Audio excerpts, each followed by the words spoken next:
시간 함께 나눌 하나님의 말씀은 마태복음 11장 11절의 말씀입니다.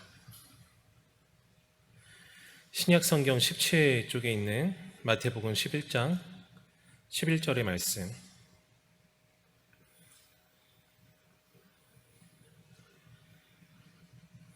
한 절의 말씀을 제가 읽습니다. 내가 진실로 너희에게 말하노니 여자가 낳은 자 중에 세례 요한보다 큰 이가 일어남이 없도다. 그러나 천국에서는 극히 작은 자라도 그보다 크니라. 아멘. 이 11절의 말씀을 우리 함께 읽습니다. 시작.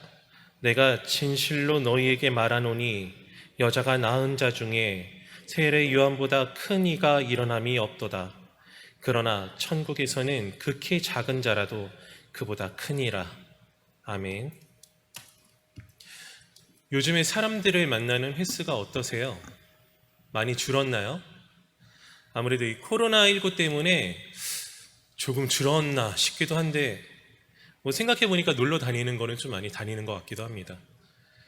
그래도 코로나 때문이 아니라 할지라도 예전보다 일가 친척끼리 만나는 일은 많이 줄어든 것 같기는 해요. 그렇지 않으십니까? 저 어렸을 때만 해도 지금 돌아가신 우리 큰고모 댁에 엄청 많이 놀러 갔습니다. 지금 생각해보니까 큰고모한테 저를 많이 맡기셨던 것 같기는 한데, 여튼 그때 놀러 가면은 돼지고기 한 2근, 1근 사가지고 그거를 이제 쓸어서 정육점에서 쓸어서 가져가면은 그 고모 댁에서 그 고추장 양념으로 해서 이렇게 제육볶음 해주시던 그 생각이 나는데, 그때 먹었던 돼지고기가 제일 맛있는 돼지고기였던 것 같아요.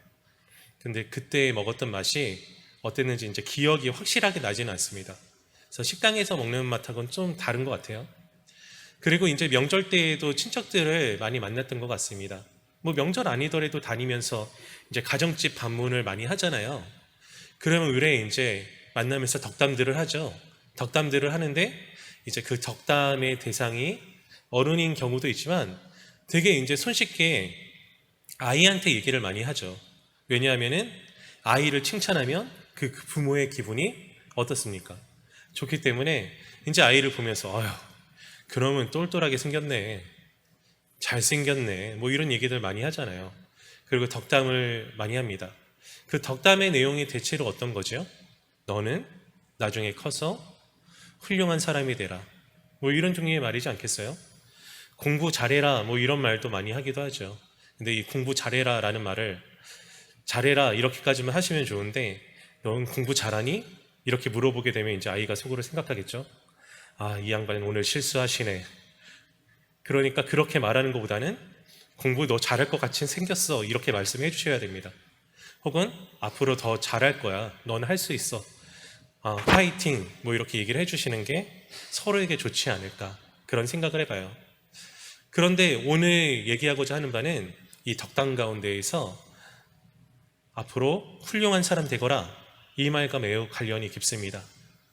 이 훌륭한 사람이 되면 좋죠. 이게 꼭 맞고 틀리고를 떠나서 우리가 돌잔치를 하게 되면 뭘 합니까? 돌잡이를 하죠. 이 옳고 그름을 따지는 자리는 아니에요. 이 돌잔치할 때 돌잡이를 하는 이유가 뭐죠? 그 부모의 마음에 이 아이가 이 판사봉을 잡으면 판사, 그리고 청진기를 잡으면 의사, 이런 쪽으로 조금 사회적으로 인정을 받고 훌륭한 사람이 되었으면 좋겠다라는 생각이 있기 때문에 돌잡이도 합니다. 그리고 아이들 자신 스스로도 훌륭한 사람이 되었으면 하고 생각을 하는 것 같아요. 아이들한테 흔히 물어보죠. 너는 뭐가 되고 싶니? 너는 꿈이 뭐니? 꿈이 딱히 직업하고 같은 것은 아니지만 흔히 이제 직업에 빗대어서 많이 얘기를 하죠. 저 어렸을 때는 이 2가지가 많았습니다. 대통령이요, 과학자요. 그런데 요즘에는 이건 좀 다변화된 것 같기는 해요. 어떤 애는 가수가 되고 싶다고 하는 애들도 있고요, 어떤 애들은 백댄서예요, 이렇게 얘기하는 아이도 있습니다. 백댄서가 우스운 것 같죠? 그런데 백댄서라고 말을 하는 아이 중에서도 이런 생각으로 제 장래희망이 백댄서입니다 라고 말하는 애는 없어요. 어떤 생각으로요? 저는요, 이름도 빛도 없이 그냥 저 구석에도 아무도 모르게 춤만 추다 가는 그런 백댄서가 되고 싶습니다, 이렇게 말하는 애 없단 말이죠.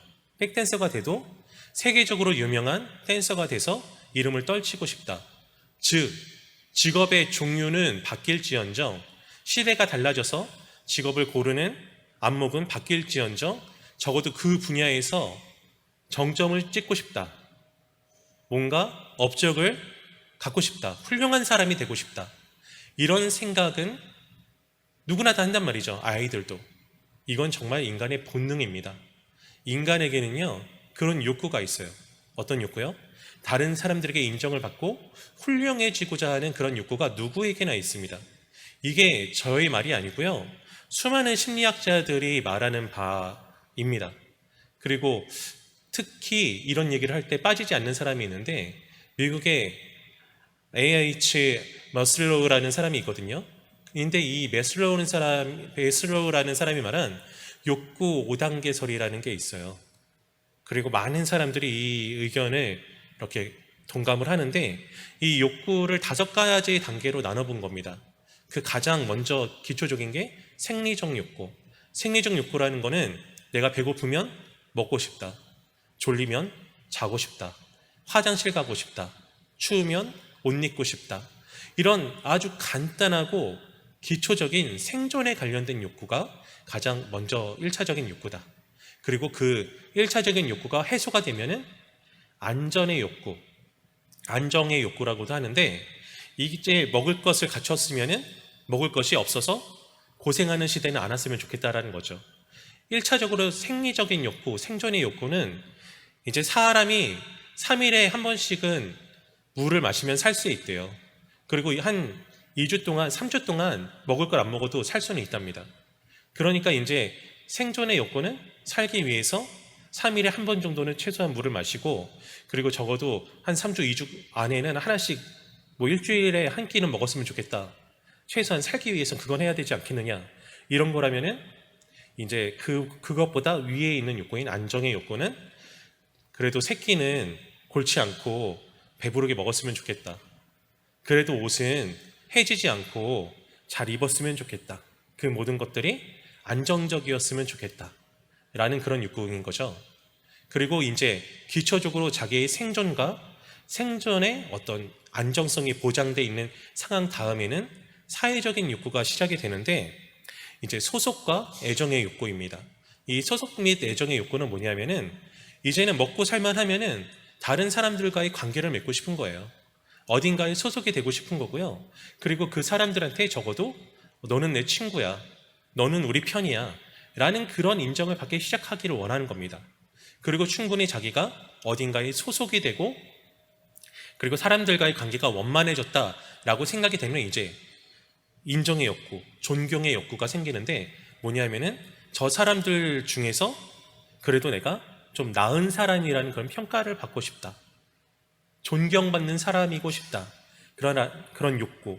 그러니까 이 욕구는 어떤 욕구입니까? 다른 사람들에게서 인정받고 싶은 욕구죠. 이제 다른 사람들한테 인정을 다 받다 보면은 이제 자기 자신에게 스스로 인정을 받고 싶어요. 자기의 만족을 위해서 자아 실현의 욕구. 나에게 이런 꿈이 있었지. 제 친구 중에서도 이제 보험을 해서 그래도 보험하는 친구들이 많이 어려운데 그 친구는 그럭저럭 잘 먹고 살았어요. 대기업의 사원 정도 연봉을 자기가 챙기는 보험쟁이였는데 어느 날 갑자기 그만두더라고요. 그래서 너 왜 그만두니? 라고 했더니 나는 비행기 조정을 한번 해보고 싶어 라고 어느 날 갑자기 항공학교에 가서 그 비행기 조종사가 됐습니다. 이게 사는 거랑은 아무런 상관이 없죠. 그리고 다른 사람들한테 인정받는 게 잘 나가는 보험 설계사가 인정을 못 받느냐? 야, 너 보험 설계사인데 그 정도로 잘하는구나. 인정 이미 받고 있었어요. 갑자기 비행기 조종한다고 다른 사람들이 다 인정해 주는 거 아니고 어떤 사람들은 야, 너 안정적으로 직장 다니다가 갑자기 뭐 하는 짓이야? 라고도 할 수 있었는데 이제 자기 자신의 만족을 위해서 그 일을 하는 거죠. 사람에게는 누구나 이런 욕구가 있다. 다른 사람에게 그리고 자기 자신도 만족할 만한 이걸 쉽게 말하면 훌륭한 사람이 되고 싶은 욕구가 누구에게나 있다 이 말입니다. 그렇다면 예수를 믿는 우리에게는 그런 욕구가 있느냐 없느냐? 그런 욕구가 있으세요 없으세요? 훌륭한 사람이 되고 싶은 욕구가 있으시죠? 당연히 있죠. 우리도 인간이잖아요. 인간 보편적으로 나타나는 그런 어떤 성품이 우리 안에는 왜 없겠습니까? 그래서 우리는 실제로 기도도 하잖아요. 학생들 같은 경우에 기도하면서 하나님, 저 좋은 대학 갈 수 있게 도와주세요. 저 여기 가고 싶은데 성적이 잘 안 나와요. 나올 수 있게 도와주세요. 열심히 노력하면서 그런 기도도 하잖아요. 신앙인들 그런 욕구가 있다고요. 그리고 학교 졸업하고 나면은 하나님, 저 이 직장 들어갈 수 있게 해주세요. 기도합니까? 안 합니까? 하죠. 그리고 더 나가서 하나님, 저 좋은 배우자 만나게 해주세요. 그런 기도를 한다 안 한다? 한단 말이에요. 그런 기도를 하면서 우리 안에 이런 생각이 있습니까? 없습니까? 적어도 다른 사람들이 봤을 때 너 좋은 직장 다니는구나. 기왕이면 그런 생각 들었으면 좋겠잖아요. 너 사회적으로 성공했구나. 이런 얘기 들었으면 좋겠잖아요. 그리고 결혼했을 때에도 너는 배우자가 끝내주는구나. 이건 아주 저를 송부질처럼 보실지도 모르겠지만 이게 우리의 실제적인 현실 아닙니까? 현상 아닙니까? 그래서 제가 아는 어떤 누나는 배우자를 위해서 기도하는데 기도 제목이 한 100가지 정도 되더라고요. 그래서 속으로 이 누나는 시집가기 글렀다. 이런 생각도 있었는데 제가 아는 최근까지도 그때 당시도 노처녀라고 생각했는데 몇 년 전까지만 해도 노처녀더라고요. 그래서 참 안타깝다라는 생각을 하게 되었습니다. 그런데 문제는 이거예요. 뭐냐? 우리 안에도 예수를 믿지만 그런 인정을 받고 싶은 욕구는 누구에게나 다 있습니다. 실패하지 않고 기왕이면 좋은 학교 가고 좋은 직장을 얻고 좋은 배우자를 만나서 인생이 탄탄대로였으면 좋겠다라는 생각이 우리에게 있고 그리고 심지어는 그 일을 위해서 기도도 합니다. 그런데 그 일들이 다 아름답게 이루어졌으면 좋겠는데 이루어지지 않게 되면 어쩌죠?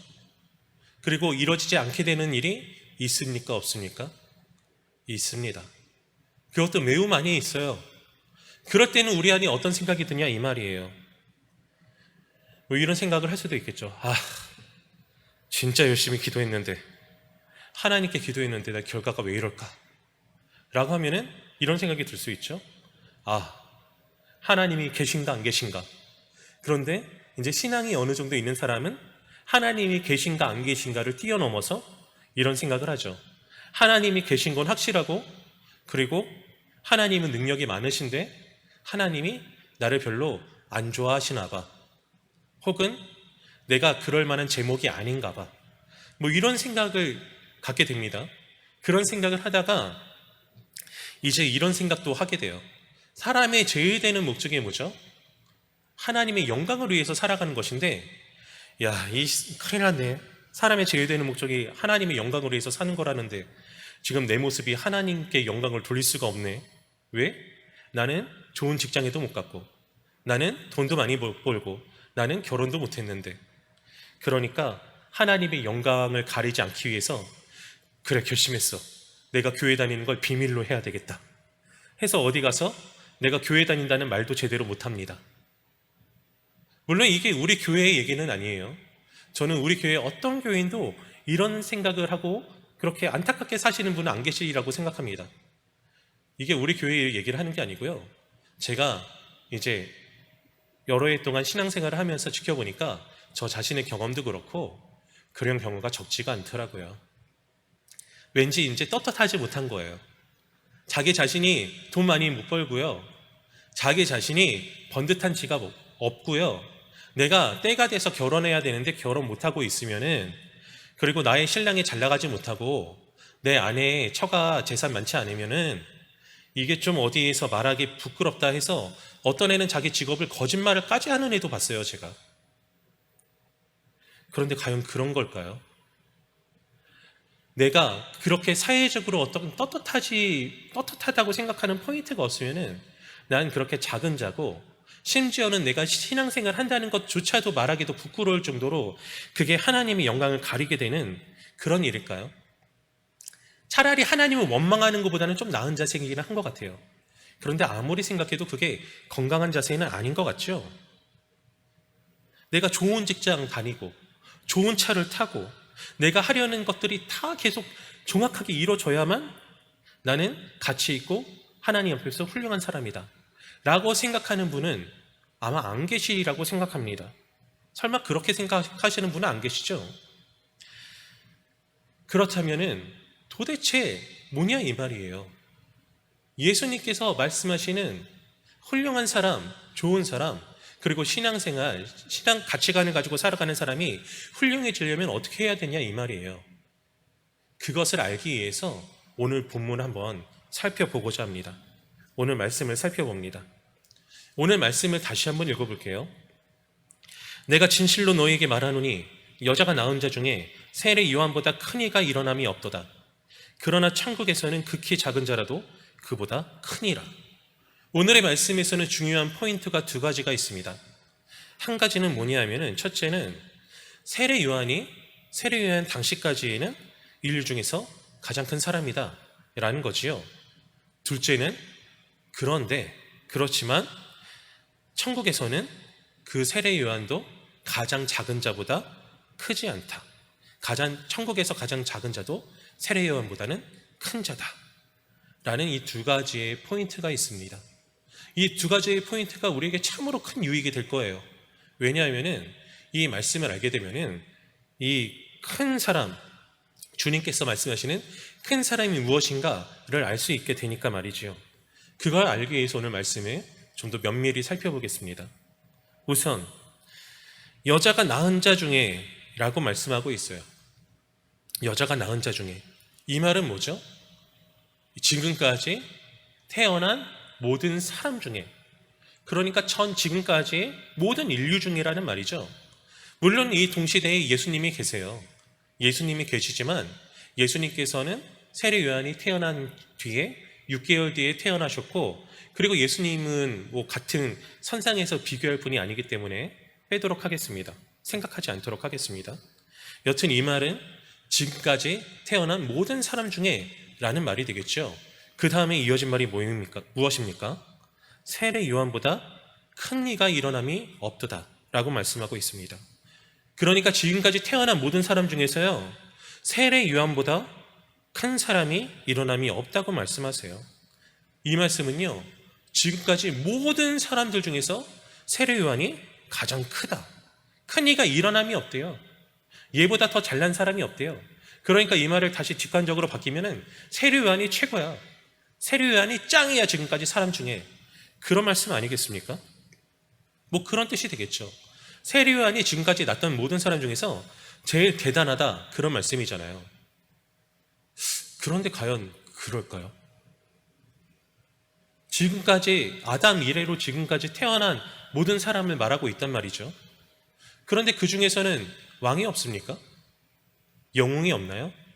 왕 중에는 다윗도 있죠. 이스라엘 역사 안에서만 국한한다 할지라도. 그리고 전사 중에서는 수많은 전사들이 있을 거예요. 그러면 이제 세례 요한의 파트가 이제 선지자요, 제사장이요, 그런 파트니까 비슷한 사람 중에서 한 명 뽑아보자 이 말이죠. 그 비슷한 포지션에 있는 사람 중에 여러분 사무엘이라는 사람을 아십니까? 이 세례 요한이 실제로 그 당시에 좀 대단한 사람이기는 했어요. 그의 아버지가 사가랴죠. 제사장입니다. 그래서 나면서부터 어떤 제사장으로서의 어떤 자격을 갖췄어요. 그리고 천사가 나타나서 그의 어머니 엘리사벳에게 너가 아들을 낳을 거야 하고 수태고지도 했어요. 그리고 나시린으로 낳고 길러줬고 지금도 나시린으로 살고 있어요. 그리고 선지자로 인정을 받았고요. 그리고 수많은 사람들을 가지는 랍비였습니다. 사회적인 위치와 명성이 대단한 사람이었어요. 그러면 사무엘을 보죠. 사무엘은 레인이었고 제사장의 역할을 했고 선지자 역할을 했고 그 세례 요한이 하던 모든 것에 더해서 사사까지도 했습니다. 사사는 뭐죠? 전 민족의 지도자예요. 민족의 지도자의 역할까지 했고, 그리고 이 사무엘의 큰 업적 중에 하나가 무엇입니까? 블레셋을 몰아냈죠. 사무엘 때 블레셋이 이제 더 이상 이스라엘을 괴롭히지 못했다고요. 그리고 사무엘은 전무후무하게 왕을 둘이나 세운 사사입니다. 선지자예요. 사울도 세웠고요. 그 유명한 다윗도 사무엘이 세웠어요. 사무엘이 기름 부었다고요. 그렇다면 사무엘이 세례 요한보다 못합니까? 말도 안 되는 얘기죠. 그 업적에 있어서 저울이 기울어도 한참 기울어요.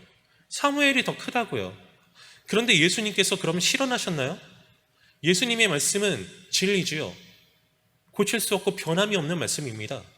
그 예수님께서 사무엘보다 다윗보다 세례 요한이 더 큰 자라고 말씀하시는 거예요. 그럼 여기서 우리가 무엇을 알 수 있습니까? 적어도 어떤 업적을 가지고 말씀하시는 것은 아니구나. 어떤 그 사람의 조건을 가지고 말씀하시는 것은 아니구나 라는 사실을 우리는 알 수 있습니다. 그보다 더 뛰어난 사람, 왕으로 태어난 사람, 더 많은 업적을 남긴 사람 수도 없어요. 그런데 그런 것들이 조건이 되지 않기 때문에 예수님께서는 과감하게 세례 요한이 그 모든 사람들보다 큰 자다라고 말씀하실 수 있는 거잖아요.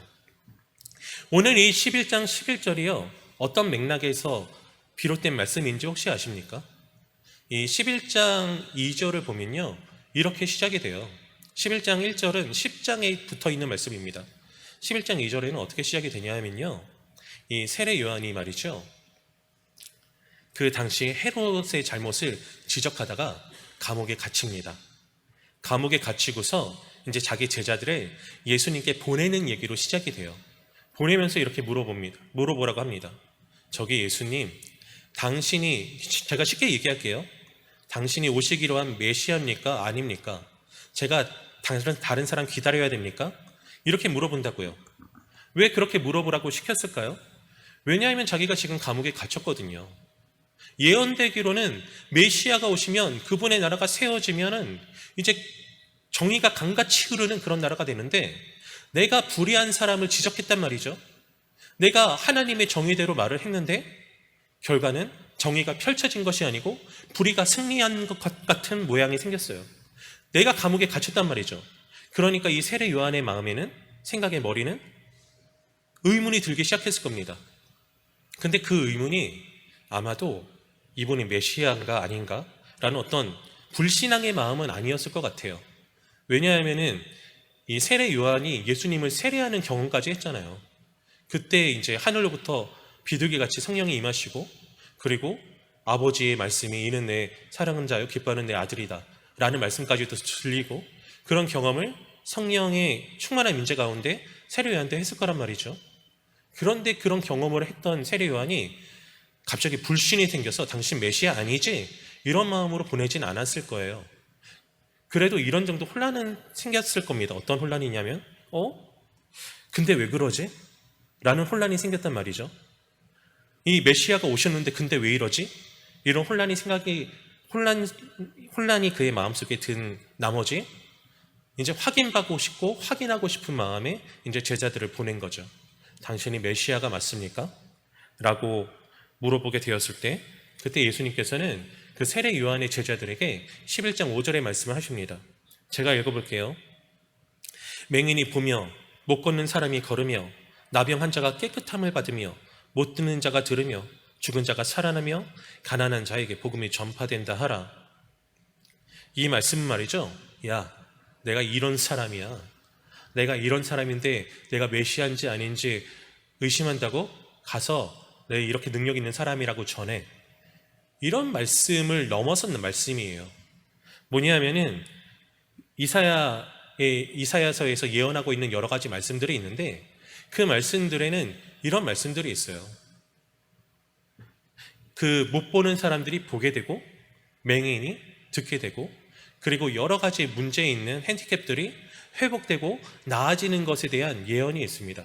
그러니까 봐봐, 내가 예언하고 있는 그런 일들을 행하고 있지, 내가 그가 맞아 라는 말씀의 근거로 한 본인의 메시아심을 선포하시는 그런 말씀이라 이 말입니다.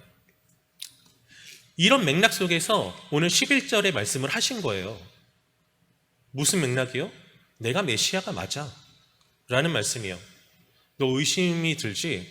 혼란스럽지? 근데 내가 메시아가 맞아 라는 말씀을 하시면서 이 11절의 말씀을 하셨습니다. 그럼 이게 무슨 말씀이겠어요? 무슨 의도가 있는 거겠어요? 어떤 의도가 있을까요? 여기에서 세례 요한이 크다는 의미는 뭐랑 연결을 시켜야 돼요? 예수님하고 연결을 시켜야 돼요. 왜 갑자기 뜬금없이 이런 말씀하셨냐? 야, 지금까지 날고 긴다는 모든 선지자들 있잖아. 그 모든 선지자들이 참 메시아인 나에 대해서 예언은 했지만 나는 못 봤지. 근데 세례 요한은 나를 봤잖아. 얘가 그러니까 짱이야. 지금까지 수많은 예언을 하고 수많은 기적을 일으키고 한 사람들 있잖아.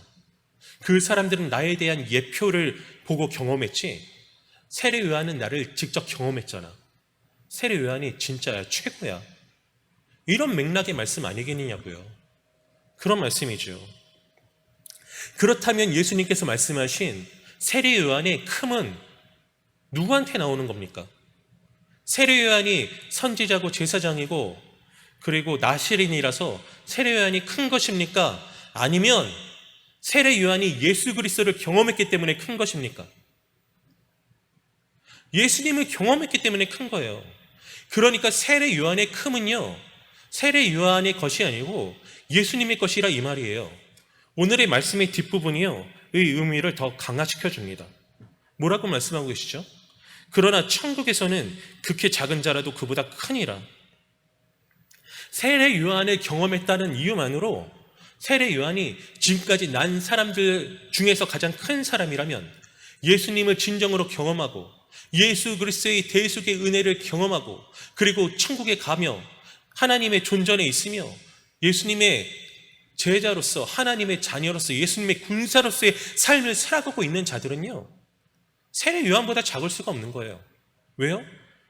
세례 요한의 큼은 예수님께로 나온 것처럼 예수님을 믿고 그의 지위가 회복되고 하나님과의 관계가 회복되고 삶이 바뀌어진 성도들은 예수님께 붙어 있잖아요. 세례 요한보다 작을 수가 없고요. 그리고 크신 예수님께 붙어 있는 사람들은요, 세상 그 무엇보다 작을 수가 없다는 거예요. 세례 요한뿐만 아니고요, 그 누구보다도 작을 수가 없다는 겁니다. 왜요? 그리스도를 머리로 두었기 때문에, 예수 그리스도의 지체이기 때문에 우리는 그 누구보다 무엇보다 작을 수가 없는 것입니다. 누구라도요, 성도라면, 예수 그리스도를 머리로 둔 교회의 일원이라면요, 누구도 작을 수가 없는 것입니다. 내가 직장이 없고 결혼을 못했고 돈이 없어도요, 내 안에 예수 그리스도가 계시고 내가 하나님의 자녀로 살아가고 있는 것이 사실이라면 나는 큰 자예요. 그런데 뭘 두려워하겠습니까? 나의 돈 없음이, 직장에 별 볼 일 없음이, 내가 결혼 못했음이 여전히 나를 주눅들게 해서야 되겠습니까? 하나님께서 나를 자녀 삼아 주셨으면요, 그걸로 인생에 문제가 없는 거예요. 사실이 그러합니다. 예수님께서 말씀하셨잖아요. 문제는요, 그것이 문제 있다고 생각하는 나 자신이 문제라 이 말이에요. 하나님께서 나를 자녀 삼아 주셨으며 나의 생명을 예수께서 사셨으니 나는 예수님의 것이고 예수님의 것은 흠결이 없어요. 문제 없단 말이에요. 우리가 하면 할 수 있고요, 우리가 싸우면요 이길 수 있게 해주신다라는 거예요. 그런데 문제는 그것을 믿지 못하고 말씀대로 살아가지 못하는 나에게 있지 예수님께 문제가 있는 것이 아니라는 것입니다. 이 말을 반대로 하면은 내가 예수님께 매여 있음을, 예수 그리스도께서 나의 모든 것 되심을 내가 인정하고 담대하게 그 부분을 붙잡고 살아가면요, 모든 것을 우리가 이룰 수 있다는 거예요. 큰 사람이 될 수 있다라는 거예요. 더 이상 주눅들지 않아도 된다라는 겁니다. 문제는 내가 그렇게 살겠는가 안 살겠는가, 내가 큰 자로서 살기로 결단하는가, 아니면 여전히 세상의 조건에 갇혀서 그것들을 바라보면서 연약한 채로 나 자신을 그대로 두기로 그렇게 넘어져 있느냐, 그 차이고 그것이 문제라는 것입니다. 그러니까요, 우리는 모두 큰 자로 살아야 될 것입니다. 그래야 하지 않겠습니까? 예수님께서요, 천국에 있는 어떤 작은 자라도 그 당시 모든 사람들보다 큰, 세례 요한보다 큰 사람이라고 말씀하셨어요. 이 중에 천국 소속이 아니신 분 계십니까? 안 계신다면 여기 있는 모든 사람들이 세례 요한보다 큰 사람입니다. 믿으십니까? 믿으시면 아멘 하십시오. 우리 이 시간 이렇게 함께 선언하기 원합니다. 그저 아무런 생각 없이 하는 말이 아니고요, 각오를 단단하게 하시고 우리 이 말을 함께 선언했으면 좋겠습니다. 제 말을 따라해 보십시오. 나는 큰 자이다. 나는 큰 자이다. 나는 세상보다 큰 자이다. 나는 세상보다 큰 자이다. 예수님이 세상보다 크시기 때문이다. 예수님이 세상보다 크시기 때문이다. 이 사실을 믿으시겠습니까? 지금의 상황이 어려울 수 있습니다. 지금의 내 모습이 누군가의 눈에는 차지 않을 수도 있습니다. 하지만 주님께서는 분명히 선언하셨습니다. 천국에 속한 자는 큰 자이다. 왜냐하면 예수님이 세상을 이기셨기 때문입니다. 하나님께서 전능하시기 때문입니다. 이 시간에 무엇을 위해서 기도해야 되겠습니까? 주님, 이 사실을 믿을 수 있게 해주십시오. 제발 크게 해주십시오가 아니라 우리를 크게 하신 예수 그리스도의 권능과 은혜를 믿게 해주십시오. 그리고 그 큰 자답게 살게 해달라고 기도해야 되지 않겠습니까? 이 시간에 그 은혜를 누리는 우리 모두가 되기를 원합니다.